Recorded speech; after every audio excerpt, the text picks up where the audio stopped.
मुंबई एक ऐसा शहर जो कभी नहीं रुकता, है ना? लेकिन सोचिए, अगर इसी शहर की रफ्तार को एक नई ही दिशा मिल जाए तो क्या हो अगर घंटों का सफर मिनटों में पूरा हो जाए और शहर के कोने-कोने तक पहुंचना बच्चों का खेल बन जाए। आज हम मुंबई मेट्रोपॉलिटन रीजन के उन 4 बड़े प्रोजेक्ट्स पर नजर डालेंगे जो सिर्फ सड़कें या पुल नहीं बना रहे, नहीं, ये तो मुंबई के फ्यूचर की पूरी कहानी ही बदल रहे हैं।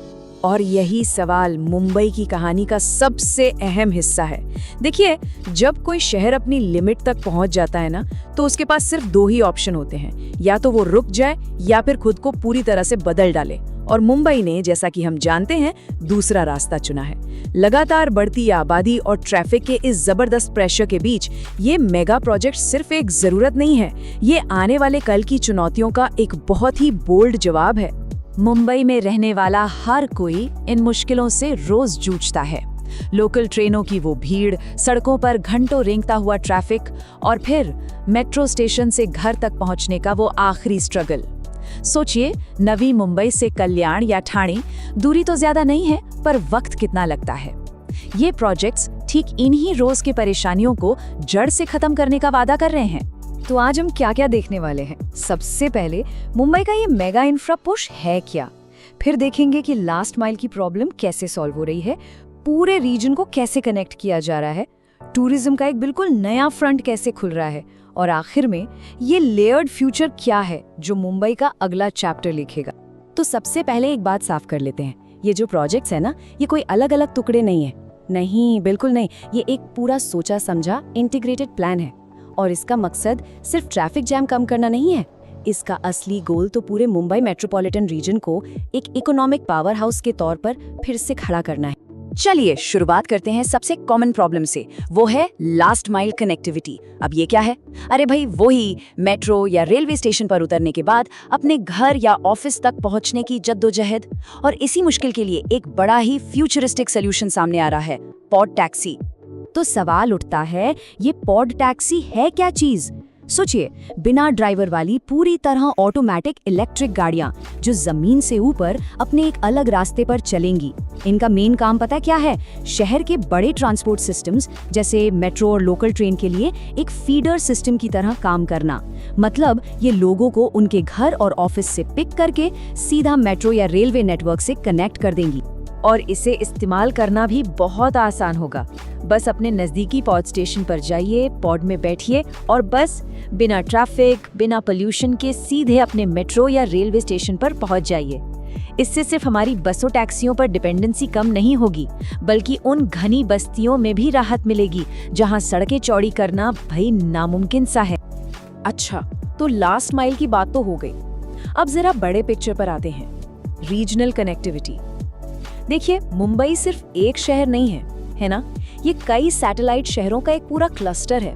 नवी मुंबई, कल्याण, डोंबिवली, ठाणे, इनके बीच का ट्रैवल अक्सर घंटों ले लेता है। और इसी प्रॉब्लम का सलूशन है ऐरोली कटाई नाका फ्लाईओवर। और इस प्रोजेक्ट का असली इम्पैक्ट यहीं दिखता है। अभी की बात करें तो ऐरोली से कटाई नाका जाने में पीक आवर्स में 1.5 घंटे से भी ज्यादा लग जाते हैं। सोचिए जरा, ये फ्लाईओवर इस ट्रैवल टाइम को बहुत कम कर देगा।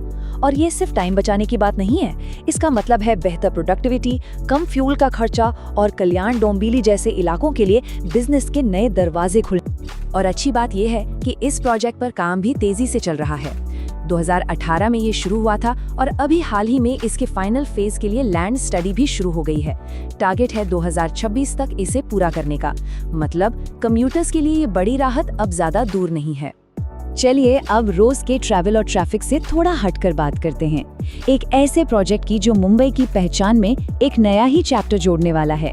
ये प्रोजेक्ट शहर के टूरिज्म पोटेंशियल को अनलॉक करेगा जो अब तक छिपा हुआ था। और ये जमीन पर नहीं, बल्कि समंदर की गहराइयों में है।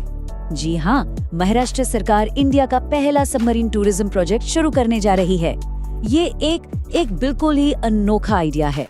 टूरिस्ट को मुंबई गोवा कोस्टल रूट पर समंदर के नीचे अरब सागर की शानदार दुनिया देखने को मिलेगी। ये मुंबई को सिर्फ एक बिजनेस हब नहीं, बल्कि एक वर्ल्ड क्लास टूरिस्ट डेस्टिनेशन बना देगा।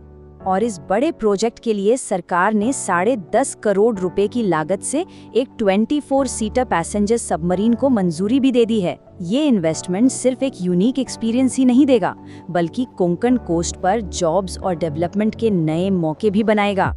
और अब बात करते हैं उस प्रोजेक्ट की जो शायद इन सब में सबसे एम्बिशियस है, सबसे फ्यूचरिस्टिक, एक ऐसा सोल्यूशन जो मुंबई की सबसे बड़ी प्रॉब्लम यानी जमीन की कमी को सीधे सीधे टैकल करता है। ये है 21 किलोमीटर लंबा डबल डेकर कॉरिडोर। और यकीन मानिए, ये मुंबई के इंफ्रास्ट्रक्चर के बारे में हमारी सोच को हमेशा के लिए बदल दे।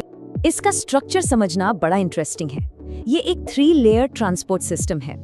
देखिए, सबसे नीचे ग्राउंड लेवल पर जैसी सड़कें हैं वैसी ही रहेंगी। उसके ऊपर सेकंड लेवल पर गाड़ियों के लिए एक 4 लेन का फ्लाईओवर बनेगा और फिर सबसे ऊपर थर्ड लेवल पर मेट्रो के लिए डबल ट्रैक होंगे।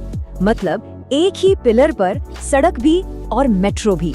ये इंजीनियरिंग का एक कमाल का नमूना होगा जो कम से कम जगह में मैक्सिमम ट्रैफिक को हैंडल करेगा। और सबसे जरूरी बात क्या है पता है?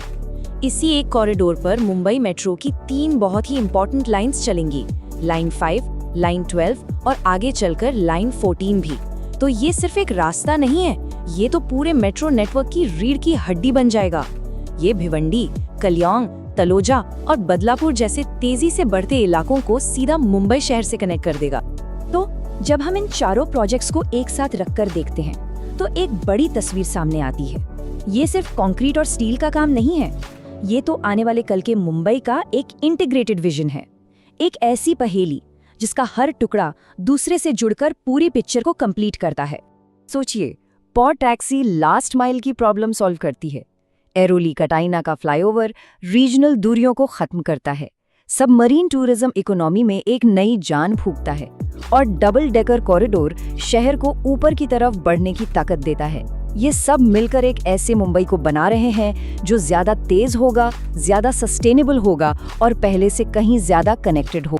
ये जो इंफ्रास्ट्रक्चर में इतना बड़ा बदलाव हो रहा है, ये सिर्फ हमारे आने जाने को आसान नहीं बनाएगा, नहीं, ये भी तय करेगा कि लोग आगे कहाँ रहेंगे, कहाँ काम करेंगे और एक शहर के तौर पर मुंबई कैसे ग्रो करेगा। तो असली सवाल ये है कि इन नई संभावनाओं के साथ मुंबई का अगला चैप्टर आखिर कैसा दिखने वाला है।